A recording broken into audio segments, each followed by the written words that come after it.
డబ్బు లేని తండ్రిని తిడుతున్న కొడుకు కొద్దిసేపట్లో అదృష్టవంతుణ్ణి నేనే అని ఎందుకు అన్నాడో తెలుసా? తండ్రి ఒక పాత స్కూటర్ని తుడుచుకుంటూ ఉంటాడు. కొడుకు ఖరీదైన సూటు వేసుకొని ఆఫీస్కి వెళ్తూ ఆగుతాడు. నాన్న, ఇంకా ఆ పాత స్కూటర్ను పట్టుకొని ఎందుకు వేలాడతారు? పక్కింటి అంకుల్ చూడండి, రిటైర్ అయ్యేలోపు 2 ఇళ్ళు, ఒక లగ్జరీ కార్ కొన్నారు. మీరు మాత్రం ఎప్పుడు నీతి, నిజాయితీ, తృప్తి అంటూ శుద్ధులు చెప్పారు తప్ప మా కోసం ఏం వెనకేశారు? ఈ పాత స్కూటరు, ఈ చిన్న ఇల్లు తప్ప ఏమీ ఇవ్వలేదు అని విసుక్కుంటాడు. తండ్రి శాంతంగా, అరే, మిమ్మల్ని మంచి చదువులు చదివించాను, ఏ రోజు కడుపు మార్చలేదు కదరా, నీకు మంచి బుద్ధులు నేర్పించాను, అది చాలదారా అన్నాడు. చాలదు నాన్న, అవి అందరూ చేస్తారు, కానీ మీ పాతకాలపు ఆలోచనలు ఇప్పుడు పనికిరావు.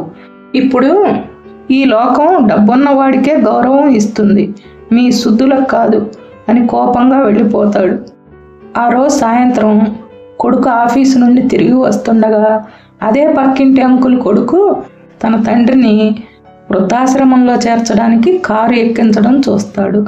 ఆ అంకుల్ ఏడుస్తూ, నాకున్నదంతా నీకు ఇచ్చాను కదరా, కనీసం ఈ చనిపోయే కాలంలోనైనా నన్ను ఇంట్లో ఉండనివ్వరా అంటూ బతిమలాడాడు. అంకుల్ కొడుకు క్రూరంగా నవ్వుతూ, అదే కదా నాన్న నా సమస్య, ఇంకా నీ దగ్గర ఏముంది? ఇప్పుడు నీ దగ్గర నుండి నాకు వచ్చేది ఏమీ లేదు, నువ్వు నాకు భారమే తప్ప లాభం లేదు అన్నాడు. అప్పుడు ఆ అంకుల్, ఆస్తి నా దగ్గరే ఉంచుకొని ఉంటే కనీసం ఆ డబ్బు కోసం నన్ను ఇంట్లో ఉంచుకునేవాడివి, ఇప్పుడు నీకు ఆ అవసరం లేదు అని ఆయన అన్నాడు. అయినా కానీ కొడుకు ఆయన్ను బలవంతంగా కారు ఎక్కిస్తాడు. అది చూసిన మన కథలోని కొడుకు నిశ్చేష్టుడైపోతాడు. ఆస్తి మాత్రమే ఇస్తే పిల్లలు ఎలా తయారవుతారో అతని కళ్ళకు కట్టినట్లు కనిపిస్తుంది. పరుగున తండ్రి దగ్గరకు వస్తాడు.